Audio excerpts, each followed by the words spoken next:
પ્રધાનમંત્રી નરેન્દ્ર મોદીના જન્મદિન નિમિત્તે એસએમસી બી ઝોન કનકપુર દ્વારા વૃક્ષારોપણ અને સ્વચ્છતા અભિયાનનું આયોજન શહેરના પર્યાવરણને સ્વચ્છ અને હરિયાળું રાખવા પ્રત્યે જાગૃતિ વધારવાનું ધ્યેય વ્યક્ત કરવામાં આવ્યું. પ્રજાપંખ સચિન, તારીખ 17 સપ્ટેમ્બર 2024. પ્રધાનમંત્રી નરેન્દ્ર મોદી આજે 75મા વર્ષમાં પ્રવેશ કરી રહ્યા છે. તેમના જન્મદિન નિમિત્તે સુરત મહાનગરપાલિકા બી ઝોન કનકપુર દ્વારા સ્વચ્છતા અભિયાનનું આયોજન કરવામાં આવ્યું, જેમાં સ્પોર્ટ્સ કોમ્પ્લેક્સ ખાતે નગરસેવક રીનાદેવી રાજપૂત અને હસમુખભાઈ નાયકા અને અન્ય મહાનુભાવો હસ્તે 151 વૃક્ષોના રોપણ કર્યું સાથે બેનરો દ્વારા શુદ્ધ પર્યાવરણના સંદેશનો પ્રચાર કરાયો. આ કાર્યક્રમમાં નગરસેવકો રીનાદેવી રાજપૂત અને હસમુખભાઈ નાયકા અને એનજીઓના પ્રતિનિધિશ્રીઓમાં શ્રી ગણેશ ઉત્સવ સમિતિ ઉપપ્રમુખ મેહુલ પટેલ, ગુજરાત ઉત્તર ભારતીય સેવા સંઘ પ્રમુખ અજીતસિંહ રાજપૂત, મરાઠી સમાજના અને રોટરી આરસીસીના અગ્રણીઓ, નગરજનો અને એસએમસી અધિકારીઓ તેમજ કર્મચારીઓ મોટી સંખ્યામાં ઉપસ્થિત રહ્યા. આ પ્રસંગે ઉપસ્થિત અધિકારીઓ અને નગરસેવકોએ પ્રધાનમંત્રીને યાદ કરતાં સ્વચ્છતા અને પર્યાવરણ જાગૃતિના મહત્વ પર જોર આપ્યું. આ પ્રકારના કાર્યક્રમો દ્વારા શહેરના પર્યાવરણને સ્વચ્છ અને હરિયાળું રાખવા પ્રત્યે જાગૃતિ વધારવાનું ધ્યેય વ્યક્ત કરવામાં આવ્યું. બી ઝોન કનકપુરના અધિકારીઓમાં Meena Gajjar, deputy commissioner, assistant commissioner Pravin Prasad, chief engineer Paresh Patel, આરોગ્ય અધિકારી ડોક્ટર અમિત પટેલ તથા એનજીઓવાળામાં પ્રકાશ ભાવસાર, પવન જૈન, લક્ષ્મણ પાટીલ, રાકેશ પાટીલ, શ્યામ શર્મા, ભટુ પાટીલ, ધર્મેશ બડગુજર, મનીષ પટેલ, અક્ષય કુમાર અને અન્ય મહાનુભાવો ઉપસ્થિત રહ્યા અને કાર્યક્રમને સફળ બનાવ્યો.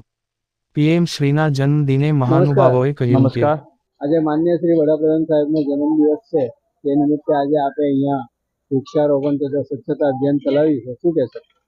નમસ્કાર, હું વોર્ડ નંબર 30 નગરસેવક હસમુખ શંકરભાઈ નાયકા. આજે મારા નવા વિસ્તારમાં એટલે કે કનકપુર વિસ્તારમાં અહીં હમણાં હાજર છીએ. સૌપ્રથમ તો સર્વ દેશવાસીઓ તરફથી આપણા આદરણીય લોકલાડીલા વર્લ્ડ લીડર વૈશ્વિક નેતા વડાપ્રધાન શ્રી નરેન્દ્રભાઈ મોદી સાહેબને એમના જન્મદિન નિમિત્તે શુભકામના, શુભેચ્છાઓ. આજના શુભ દિને એટલે કે આજે ગણેશ વિસર્જનનો પણ શુભ દિવસ છે, ત્યારે આજે કનકપુર વિસ્તારમાં મારા વોર્ડ વિસ્તારમાં વૃક્ષારોપણનો કાર્યક્રમ છે.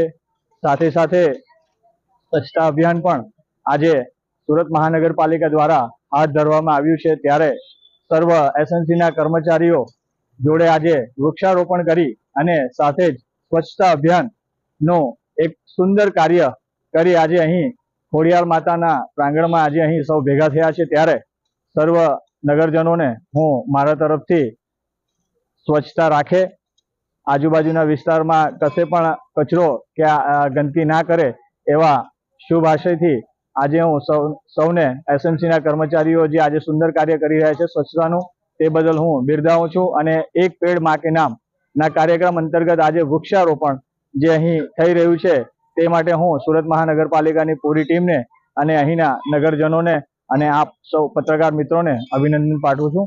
જય હિન્દ, જય ભારત. આજે આપણે 3 પ્રસંગોની સહિયારી ઉજવણી કરી રહ્યા છે, જેમાં વડાપ્રધાન શ્રીના જન્મદિવસ નિમિત્તે 17મી સપ્ટેમ્બરથી 2 ઓક્ટોબર સુધી આપણે સ્વચ્છતાનો કાર્યક્રમનું આયોજન કરીશું, જેમાં આપણે સોસાયટી લોકોના સહિયારા પ્રયાસથી આપણે સ્વચ્છતામાં જોડાશું. સ્વભાવ સ્વચ્છતા અને સંસ્કાર સ્વચ્છતાના કોન્સેપ્ટ સાથે આપણે આ કામ કરી રહ્યા છીએ. જે સાથે એક પેડ માં કે નામ ના પ્રસંગની પણ ઉજવણી કરી રહ્યા છે.